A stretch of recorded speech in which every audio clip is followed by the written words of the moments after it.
여러분 안녕하십니까, 강시열 변호사입니다. 황당한 일이 벌어졌습니다. 헌법재판소에서 소송 서류가 유출되는 일이 벌어졌습니다. 윤 대통령 측에서 헌재 오전에 냈는데 이게 바로 유출이 돼버린 겁니다. 누가 범인일까요? 자, 이 소식 바로 전하겠습니다. 자, 윤 대통령 탄핵심판 소송 서류가 유출돼가지고 헌재 심판의 공정성이 지금 논란이 일고 있습니다. 그렇지 않아도 말이죠, 저 헌재가 좌파들이 많고 저것들이 지금 뭔가 민주당하고 뒤에서 협잡을 하는 거 아닌가라는 많은 국민들의 의구심이 있습니다. 이호선 헌법학자는 말이죠, 헌법재판소 재판관들에게 일일이 내용 증명으로 공개 서한을 보내가지고서 이 헌법재판관들은 지금 확실하게 공정한 재판을 해야 된다. 만약에 공정한 재판을 하지 않을 경우에 이 헌법재판관들의 이 판결은 휴지 조각이 될 것이다. 국민들이 수용하지 않을 것이다. 그럼 어떻게 되겠는가? 난리 나는 거죠. 예를 들어서 헌법재판소에서 공정하지 않게 내지는 저번에 문영두 같은 자는 말이죠, 저 서영교하고 또 어떤 사적인 자리에서 만나지 않았습니까? 그런 어떤 연락이 있었다든지 뭔가 기브앤테이크가 있었다든지 이런 것들이 발각이 되는 날이면 이 헌법재판소에서 이 재판 결과를 국민들이 받아들이겠습니까? 지금 더군다나 윤 대통령을 응원하는 우리 애국 시민들이 지금 북을 끓고 있는데 받아들이겠습니까? 그렇기 때문에 공정한 재판이 생명이다 라고 얘기를 하고 있는데, 그 과정에 이렇게 우리 측에서, 윤 대통령 측에서 낸 그 답변서가 유출이 되는 이런 일이 벌어졌단 말이죠. 그럼 둘 중에 하나죠. 헌재가 이것을 공개했거나 아니면 상대방 측, 저 정청래 측에서 지금 공개를 했다는 얘기인데, 어느 측이든 이거는 공정한 재판을 받을 권리를 침해할 우려가 있다는 거죠. 자, 윤 대리인이 오전 제출한 답변서가 이 외부에 사전 유출됐습니다. 그래서 이미선 재판관은 원래가 형수법 원칙상 비공개가 원칙이다. 그러면서 양측에서 이렇게 공개되지 않도록 주의해달라라는 말을 하면서 헌재 측에서 공개한 것은 아니다 라고 얘기를 했는데요. 믿을 수 없는 거죠. 일단은 윤 대통령 측은 황당하다 그러면서 헌재에 문제 제기를 하고 나중에 그 검토를 해서 여기에 대해서 발표를 하겠다 이렇게 얘기를 했는데요. 누가 공개를 한 것인지 그 문제점을 짚겠다는 얘기입니다. 자, 지금 이렇게 되니까 헌재가 당황할 수밖에 없죠. 그 양측에다가 지금 비공개를 해달라 이런 말을 했는데, 그 양측에 얘기할 게 아니죠. 이미선도 그러지 않아도 좌파라고 지금 의심받고 있는데, 분명히 우리가 낸 것이 밖으로 공개가 됐으니까 우리 측에서 이것을 공개했을 리는 없다면 다른 측, 다시 말해서 국회 측, 저 정청래 측에서 공개했을 가능성이 많으니까 거기다 주의를 줘야 되는데, 확실하지 않으니까 일단 양측에다 얘기하는 식으로 그렇게 넘어갔는데요. 근데 구렁이 담 넘어가듯 넘어갈 문제는 아니죠. 자, 탄핵심판에서 말이죠, 소송서류는 형사소송법을 준용합니다. 탄핵심판은 형사소송법을 준용합니다. 그래가지고 비공개가 원칙입니다. 다시 말하면 나무 죄를 가지고 무슨 재판을 하는데, 예를 들어서 거기 공소장이니 내지는 항소 이유선 이런 거 공개되면 그 지금 재판받는 사람의 명예가 훼손될 수 있잖아요. 마찬가지로 이거 지금 탄핵하느냐 안 하느냐, 파면하느냐 안 하느냐, 그렇기 때문에 그것이 공개되면 안 된다 이 말입니다. 그러니까 민사소송 서류하고도 또 다릅니다. 형수법 제47조에 따르면 소송에 관한 서류는 공판의 개정 전에는 공익상 필요 기타 상당한 이유가 없으면 공개하지 못한다. 형수법 47조에 이 소송에 관한 서류 이거는 공개하지 못한다. 언제? 공판의 개정 전에는, 이렇게 되어 있단 말이죠.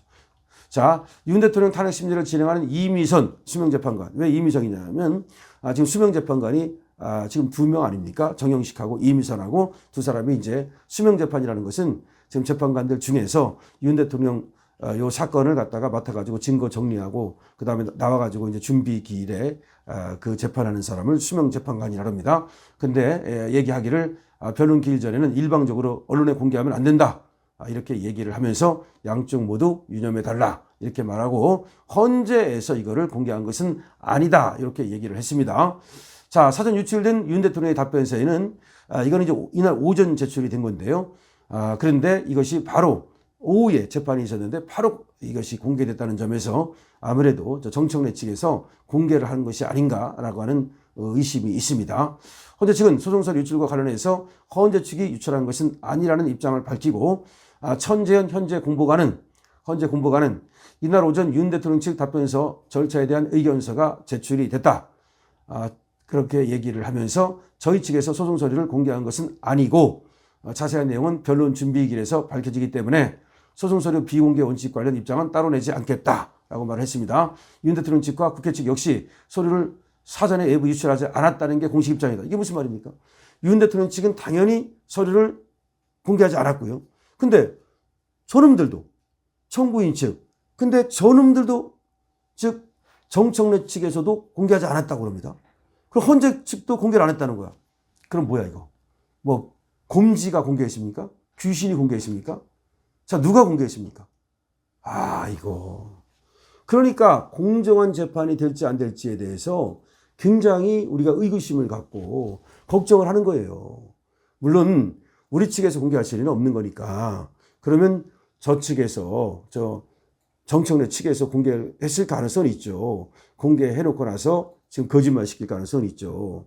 근데 가장 걱정되는 건 뭐냐면 헌재 측에서 공개를 해놓고 나서 지금 아니다라고 오리발을 내밀 가능성, 이게 가장 걱정되는 거예요. 왜냐하면 헌재 측에서 만약에 이걸 공개를 했다면 헌재는 공정한 재판을 할 생각이 없는 거죠.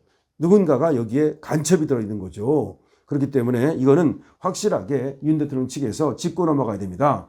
이거 그냥 공개될 수도 있지, 그게 아닙니다. 공정한 재판과 연계되어 있기 때문에 공정한 재판을 담보할 수 없다면 강력하게 여기서 태클을 걸어야 됩니다. 이거 갖고 한 달 시간 끌 수도 있어요. 밝혀내자. 누가 한 거냐? 밝혀내자. 이렇게 말이죠. 그럼 수사해보자. 한번 누가 공개한 것인지 한번 내가 고발해보겠다. 그럼 수사를 통해서 밝혀내자.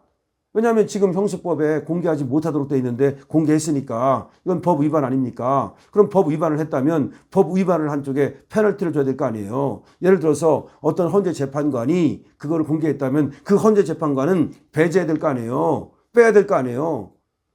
그러니까 이건 굉장히 중요한 얘기라고요. 그래서 윤 대통령 측 대리인은 이날 변론 준비기일에서 무슨 얘기를 했냐. 이게 중요합니다. 저희는 정말 상상 초월로 고립된 약자의 형태가 돼 있다. 그렇죠. 지금 윤석열 대통령이 오히려 약자가 돼 있어요.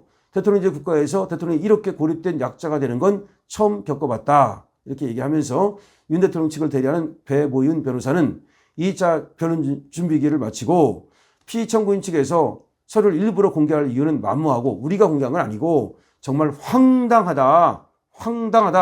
소송서류 유출권 관련해서 대리인단 회의를 통해서 공식적으로 헌재 문제 제기를 할지 검토해보겠다. 이렇게 얘기를 했는데 사실상 황당하다. 왜 이 소송서류가 밖으로 유출이 되느냐 도대체가. 그러면서 누군가가 이걸 유출했다면 그에 대해서 책임을 물어야 될 거 아니냐 이런 얘기인데 일단은 지금 배보윤 지금 대리인단은 조금 톤을 약화시키긴 했어요. 하지만 말로는 약화시켰어도 글로 말이죠. 강하게 이렇게 문제를 삼을 수 있는 거죠. 자, 헌재 소송서류가 유출됐습니다. 헌재 공정한 재판이 지금 의심됩니다. 이거 우리가 여론으로, 우리가 댓글로, 우리가 공유로 정말 헌재 공정한 재판을 촉구해야 됩니다. 구독 당연히 필요합니다. 강신업 TV입니다.